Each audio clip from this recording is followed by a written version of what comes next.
Sahabat Fresh Juice, sesaat lagi kita akan mendengarkan Fresh Juice Selasa 10 Desember 2024 bersama Romo Dwi Joko dari Surabaya. Selamat mendengarkan.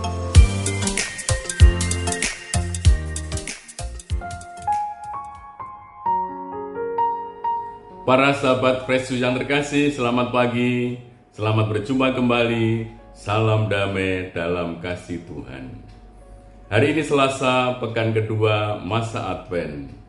Kita akan mendengarkan sabda Tuhan yang diambil dari Injil Matius, bab 18, ayat 12 sampai dengan 14. Mari kita membuka hati mendengarkan sabda Tuhan. Bagaimana pendapatmu? Jika seorang mempunyai 100 ekor domba dan seekor di antaranya sesat, tidakkah ia akan meninggalkan yang 99 ekor di pegunungan dan pergi mencari yang sesat itu? Dan aku berkata kepadamu, sesungguhnya jika ia berhasil menemukannya, lebih besar kegembiraannya atas yang seekor itu daripada atas yang ke-99 ekor yang tidak sesat. Demikian juga Bapamu yang di surga tidak mengendaki supaya seorang pun dari anak-anak ini hilang. Demikianlah sabda Tuhan. Terpujilah Kristus. Para sahabat, renungan hari ini membawa kita pada gambaran kasih Tuhan yang tanpa batas, khususnya terhadap mereka yang mudah tersesat dan hilang. Dalam perumpamaan tentang domba yang hilang, Yesus menunjukkan hati Bapa yang sungguh peduli kepada setiap pribadi, terutama mereka yang terpinggirkan atau yang merasa tidak berharga. Kalau kita lihat dalam perjanjian lama, Tuhan bersabda, "Aku sendiri akan memperhatikan domba-dombaku dan akan mencarinya. Yang hilang akan kucari, yang sesat akan kubawa pulang, yang luka akan kubalut, yang sakit akan kukuatkan." Yesekiel bab 34 ayat 16. Nah, apa yang terjadi dalam komunitas para pengikut Kristus? Komunitas ini terdiri dari orang-orang kecil, orang-orang yang lemah, mereka yang mudah hilang dan tersesat. Maka Yesus mengingatkan kita bahwa setiap anggota komunitas sangat berharga di mata Allah. Angka 100 kiranya melambangkan keutuhan. Allah tidak ingin satupun dari anak-anaknya ada yang hilang. Kehilangan satu orang saja adalah sesuatu yang sangat penting baginya. Maka Tuhan bersedia meninggalkan yang 99 untuk mencari yang hilang itu.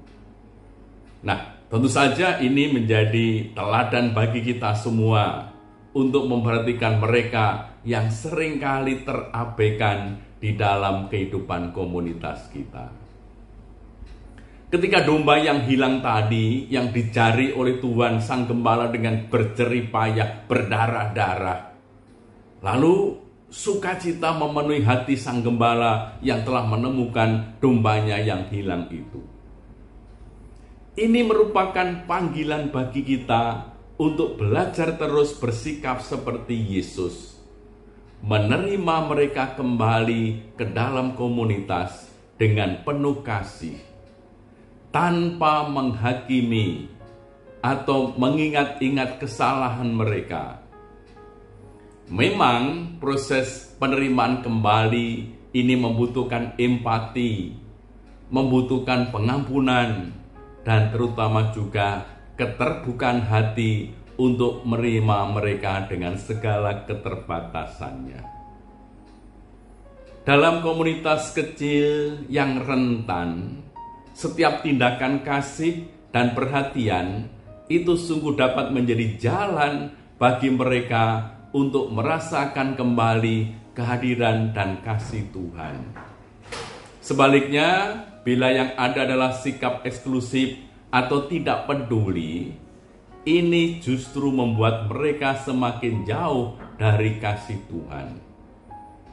Para sahabat, sebagai murid-murid Yesus, kita tentu dipanggil untuk menjadi perpanjangan tangannya, perpanjangan kasihnya, untuk mencari mereka yang tersesat dan membawa mereka kembali ke pelukan kasih Tuhan. Maka kita selalu bisa bertanya pada diri kita masing-masing, adakah seseorang dalam komunitas kita, dalam keluarga kita yang merasa terasing? Apa langkah-langkah konkret yang bisa kita lakukan untuk mendengar, menyapa, dan menolong mereka supaya mereka kembali dan merasa diterima? Maka seperti Sang Gembala Agung Yesus, kita diundang untuk berani meninggalkan kenyamanan untuk mencari dan merangkul mereka yang hilang. Sebab di mata Tuhan, yang kecil sekalipun sungguh amat berharga.